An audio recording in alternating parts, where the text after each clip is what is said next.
few moments later. Ito si Ustad, parapol muna. Ayan yung mga legit sa kwan, Alimadi. Ang mga kapatiran natin na Islam. Dapat kasabantay niya yun, nababayaan niya. Kaya di ba naiiwanan din ako? Tangano ka naman. Ayun. Isa rin yan. Magaling to. Magaling kumain ng papayitan. Mga legit yan sa kwan, Nakatatlo Alimadi. Nakatatlong kumain ng papayitan. Legendary sa papayitan. Ayan si Ustad, magpaparapol na ngayon. Okay, parapol tayo. Oh. Umpisahan na. Okay, ito na. Madilim na. Madilim talaga, oh. Tignan nyo, madilim. Mas madilim na yan. Maliwanag na kasi Ustad eh. Kaya madilim. Lila kayo, parapol na dito. Para meron tayong audience. Parapol. Brother Omar. Ayan yung parapol ni Ustad. Brother Omar. Hawakan mo. Sponsor namin. Hawakan mo lang, brother. Tayo muna. Oh, mga brad, halin mo lang kayo dito. Parapol. Triangle division. Oh, ayun na. Ayan, rapol na, lapit. Woo! May papayitan pa. Pakita yan sa sponsor. Okay. So, ang unahin natin is rice cooker.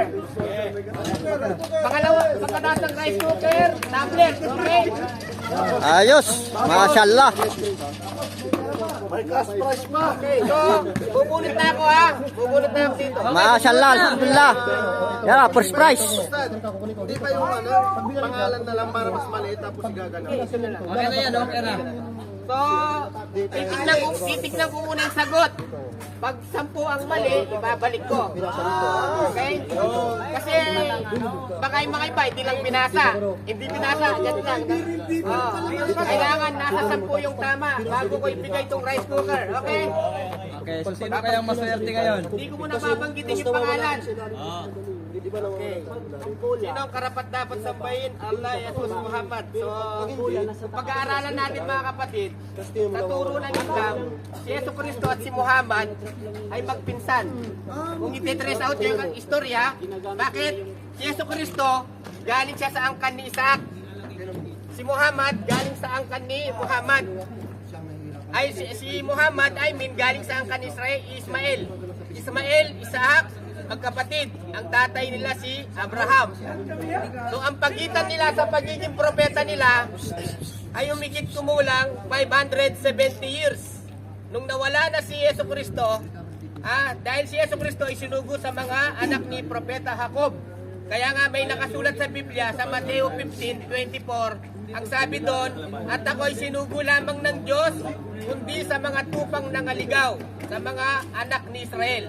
Si Israel, ito si Propeta Jacob. So nung nawala na si Yesu Cristo, umakyat sa langit, ipinadala ngayon, isinugong ngayon si Muhammad sa Makkah, no? Sa taga Makkah si Muhammad, si Yesu Cristo taga Palestine. So ibig sabihin, si Muhammad at si Yesu Cristo, si Muhammad ang pinakahuling propeta, ang pangalawang huli sa propeta ay si Yesu Cristo. No? So ang turo ni Yesu Cristo, sambahin lamang nag-isang Diyos. At si Muhammad, sambahin lamang nag-isang Diyos. So walang pinagkaiba. Kaso nga lang, nung nawala na si Yesu Cristo, diyan lumabas ang Kristyanismo na itinayo ni Pablo. Saan? Sa Italy, sa Roma. Kaya lahat ng koleksyon ng mga simbahan, bagsak sa Roma. Kaya napakayaman na Roma. No? Doon itinayo ang Kristyanismo. Hindi alam ni Yesu Cristo yan. Kasi ang daladalang turo ni Yesu Cristo nung kapanahunan niya, sambahin yung Ama. Yung Ama na yon, hindi yun literal na pagtawag ni Yesu Cristo na tatay niya. Hindi yun. Yun ay tinatawag na Ama sa Biblia. Ibig sabihin, metaphorical expression lamang yun. No? So, ibig sabihin mga kapatid, si Yesu Cristo, siya yung pangalawang huling sugo ng Diyos at si Muhammad siya yung panghuli. Kaya, sino ang dapat sambahin? Hindi si Jesus, hindi si Muhammad, kundi si Allah. Dahil si Allah, siya ang pinakilalang Diyos ni Yesu Cristo. No? Siya, di ba nung nasa krus siya, sabi niya, Diyos ko, di ba sabi niya, patawarin mo sila. So yung Diyos na tinatawag ni Yesu Cristo na yon, ang pangalan niya is Allah. Ang Allah, ito ay salitang Arabic. No? Ang ibig sabihin ng Allah, ang tanging nag-iisang Diyos na tunay. At si Muhammad, ang tawag niya rin ay Allah. No, sabi ng Allah school, Huwallahu ahad. Ipahayag mo Muhammad, si Allah ay nag-iisang Diyos lamang. So ganyan din si Yesu Cristo, wa inna Allaha rabbi wa rabbukum fa'budu hada siratul mustaqim.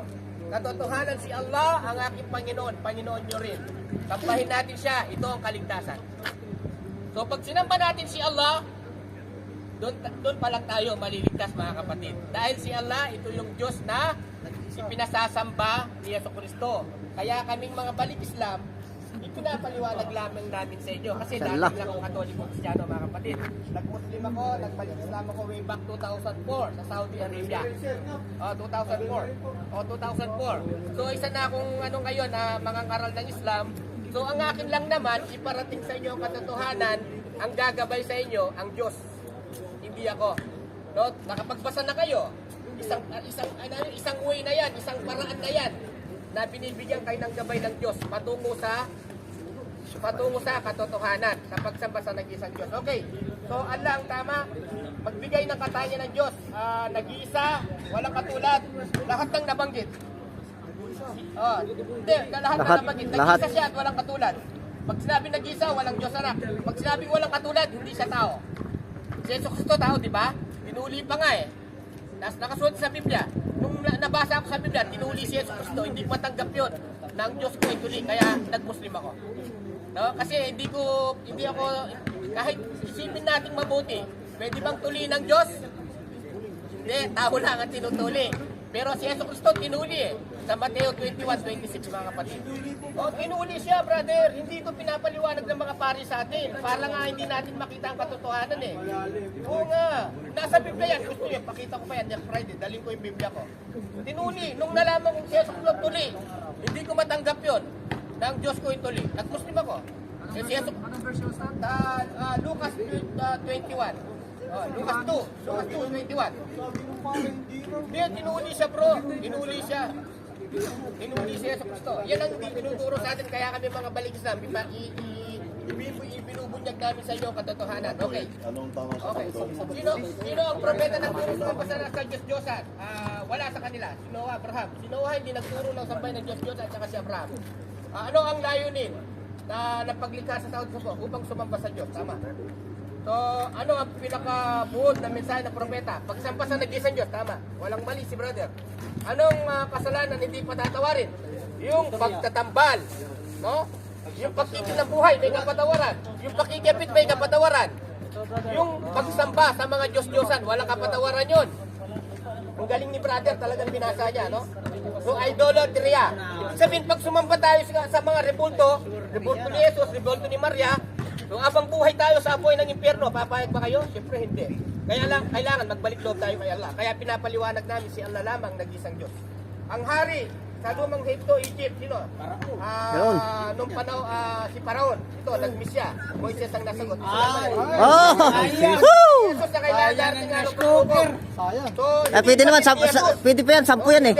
Basta 10 yung kwan. Sa pinustad. Walang nakakita sa kanya, walang nakakita sa Diyos. Pero kay Yesu Cristo nakita, di ba?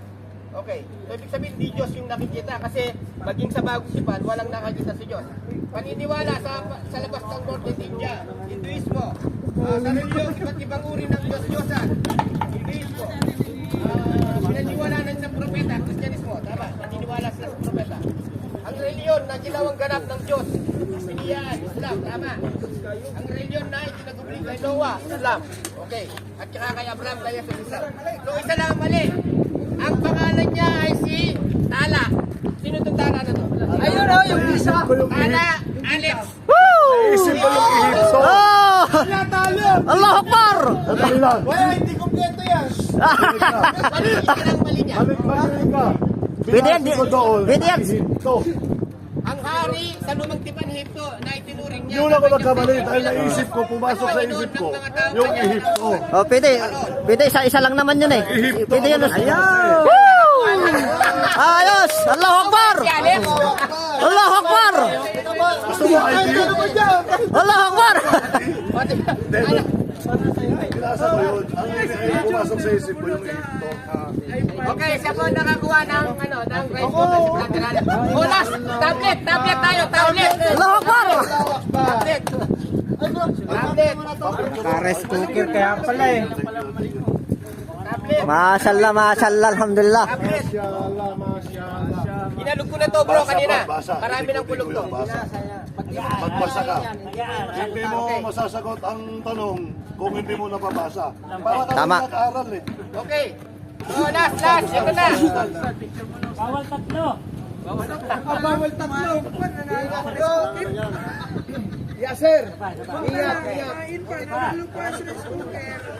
Okay, tablet tayo, tablet. Last. Ito na, babasa. Okay. Ayan, tablet. Sino dapat sambahin ng Allah? Sino magbigay ng katangian ng Diyos? Tama, lahat na banggit. Sino ang muling propeta? Muhammad, tama. Sino ang propeta nagturo sumamba sa Diyos? Bro, diyan muna kayo bro, diyan muna kayo. Okay, makinig lang kayo.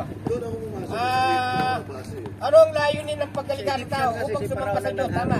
Anong pinakabuod na mensahe? Pagsamba sa nag-iisang Diyos. Ito, nagbasa to. Anong kasalanan na hindi patatawarin? Yung idolatry, yung pagsamba sa mga Diyos-Diyosan. Okay. So, walang kapatawaran yun. Ang hari sa Lumang Ehipto, tama, si Paraon.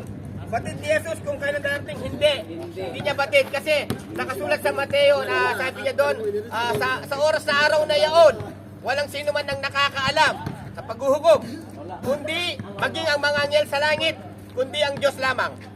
So, ibig sabihin, si Jesus Cristo, hindi niya batid ang Day of Judgment. Paano siya naging Diyos ngayon? Di ba? So, yun ang mga salita sa Biblia na hindi pinapaliwanag sa atin ng mga pare. Kaya nga sa Islam, malinaw, tinuturo namin. Okay, hindi batid ni Yesu Cristo. Kasi propeta lang siya eh. Paano niya batid ang Day of Judgment? Ang Diyos, batid niya lahat.